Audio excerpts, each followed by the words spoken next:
E foi lá no Palácio do Planalto, quer dizer, é lá no Palácio do Planalto que agora está tendo uma conversa entre o presidente Lula, o presidente do Senado, Rodrigo Pacheco, e o ministro da Fazenda, Fernando Haddad. Inclusive, eles chegaram lá, Pacheco estava indo para lá por volta das 2h30 da tarde. Você viu essa informação no Bastidores CNN com a Tainá Falcão e com o Gustavo Uribe. Mas mais cedo, o Lula se reuniu com vários dos seus líderes do governo, do Congresso, na Câmara, no Senado, ministros, para tratar justamente dessa articulação política. Segunda semana seguida que ele faz isso. E um dos pontos que eles discutiram é, afinal de contas, o governo tem encontrado dificuldades, mas como está aquilo que o governo considera prioritário?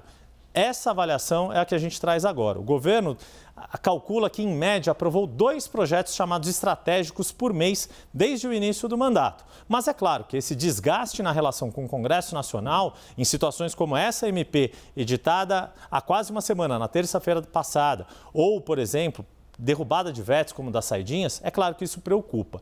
E a gente vai mostrar aqui em 2 telas o quanto a pauta econômica faz a diferença. Ela responde por nada menos do que metade desses 28 itens de pauta considerados prioritários pelo Planalto que já foram aprovados. Vou pedir aqui a nossa primeira tela, que é isso aqui. O que aconteceu em 2023 e 2024, um balanço que o próprio governo trata ali como a sua leitura do que está acontecendo nesta relação entre o governo Lula e o Congresso Nacional. No ano passado, conseguiu aprovar esses textos que estão em amarelo. 17 propostas consideradas estratégicas, das quais 9 são da temática econômica, aí entra a nova regra fiscal, entra a PEC da reforma tributária, não é uma iniciativa do governo federal, mas o governo encampou essa discussão, 7 da área social, programa Bolsa Família, Minha Casa Minha Vida, entre outros, e outros de temas administrativos ou regulatórios, como, por exemplo, aquela medida provisória que causou barulho no começo do mandato para reorganizar o ministério, para que Lula pudesse ter todos os ministros que ele havia nomeado. Neste ano de 2024, ainda em curso, 5 na área econômica, 5 social e 1 do ponto de vista administrativo e regulatório. Nossa próxima tela vai mostrar o que está no radar do governo neste ano de 2024. Já foram 11 os projetos sancionados, o que soa bastante positivo da perspectiva do governo.